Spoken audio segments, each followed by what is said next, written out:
Hi Virgo, this is your horoscope for November 2017. Thanks for joining me. Mars is the archetypal male principle and the planet of desire. That is in your second house in Libra for the whole month of November.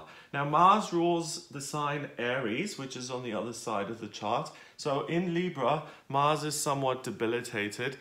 Mars likes to get things done. My desires, my needs, I'm going to go pursue those. I'm going to do what I want. In Libra, it's forced to cooperate, to be considerate of other people's feelings, and even to compromise. So that is in your second house of money and belongings. That serves you really well in the sense that you're able to work well with other people this month. You're able to brainstorm together, and any kind of joint projects or joint ventures are really going to do very well for you. Saturn is in your fourth house of family, and that trines Uranus in your 8th house in Aries. Now a trine is when two planets are 120 degrees away from each other and they form a kind of positive, harmonious relationship with each other, and that's going to be in place for the month of November. Saturn in your fourth is going to give you a sense of ease and comfort when it comes to your family. There's not much really happening there. There's not a lot of chaos. Where there is a lot of chaos is in your 8th house of institutions, bureaucracy and red tape. So if you do work in an institution like a hospital or as a nurse or as a prison warden in a jail or something like that, you're going to find it a little bit difficult to maintain the rules and to just do everything as you're told. You're going to have your own ideas and you will want to implement something yourself. So don't be surprised if you're a little bit more restless in a situation if you don't have any freedom at all. So if you're a teacher and you have to, wait until you can go to the toilet or something, it'll be more of a frustration to you than it usually would be. So just be aware of that.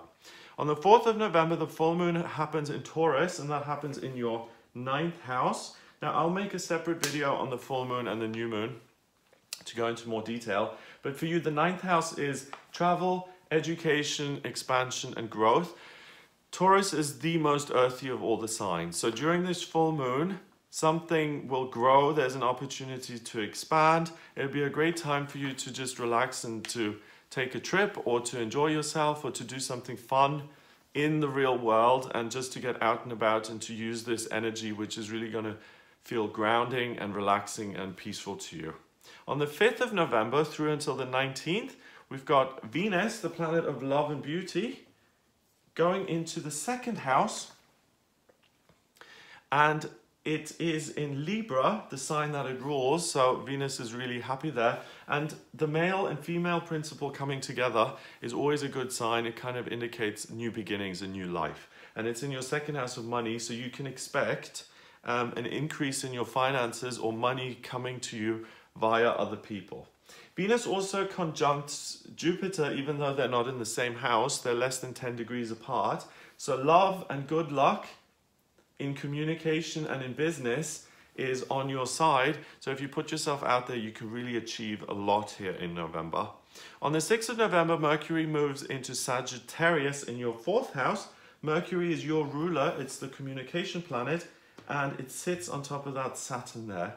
So in terms of your relationships, you're going to feel more communicative. Saturn in Sagittarius is a bit of an issue in itself because Saturn likes structure and security. Sagittarius wants to explore and wants to, go into uncharted territory. So it's fundamentally conflicted. Mercury is going to help you to make sense of the conflict. Where is it that I want to maintain things as they are? And where do I want to break free of the chains that are kind of holding me back, and where do I want to express my individuality? From this day on, when Mercury joins on the 6th of November, you'll be able to make sense of that more easily. On the 7th of November, Venus now moves into Scorpio and into your 3rd house. So it gets closer and closer to Jupiter and it really conjuncts that planet now. So your biggest luck factor in November here, Virgo, is communication. You've got the planet of love, beauty, and creativity, good luck, and your identity sitting in the 3rd house. So it's really time for you to express yourself and to get your ideas out there. It's going to really bring you a lot of good luck and success into your life. From the 10th of November until the 27th, Mars is still in your second house, but it begins to square Pluto now, which is in your fifth. And the square is another relationship. It's an aspect when two planets are 90 degrees away from each other. So your work with other people may result in something happening for you in terms of your relationships. So because you're working with more people, you're expanding your network, you may come across someone now during this time who begins as a colleague or who begins as someone who you think you could do some work with, and the relationship develops and deepens despite yourself, and there's a real potential to transform your romantic life and to fall in love. On the 18th of November, we have the new moon in Scorpio. So the moon moves all the way across and it joins the sun here.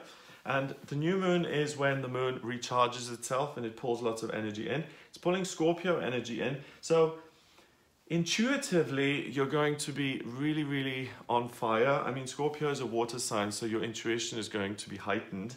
You've got all of these positive planets there. You've got your identity, what makes you feel at ease, the good luck planet, and the planet of love, all in Scorpio. So it's about really getting to the deep emotional truth of who you are and communicating that in some way. And it's because you're so honest with yourself and other people, that's why I think there's going to be a transformation in terms of your relationship life.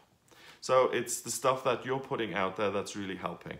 Finally, on the 18th of November through until the 12th of December, Mercury, the communication planet in Sagittarius, conjunct Saturn even more, so they move closer and closer together.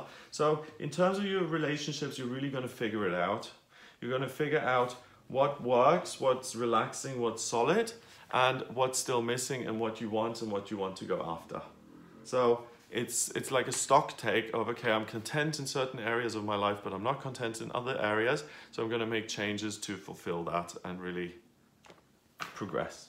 So as you can see, all of the energy is pretty much contained in your second, third, and fourth houses. So money and belongings, but working with other people, communicating in an earnest, honest way, and then figuring things out in terms of the solidity of your relationships and whether those are long-term or whether it's temporary or whether this is something you like or dislike, boundary, or whether you want to open up. All of those things are potential options for you. So I hope that gives you an idea of what you'll be working with in November. If you'd like a private reading with me, then please get in touch via my website. It's gregoryscott.com. Click on the readings tab to order your reading. Please remember to subscribe to this channel, and I'll speak to you next month.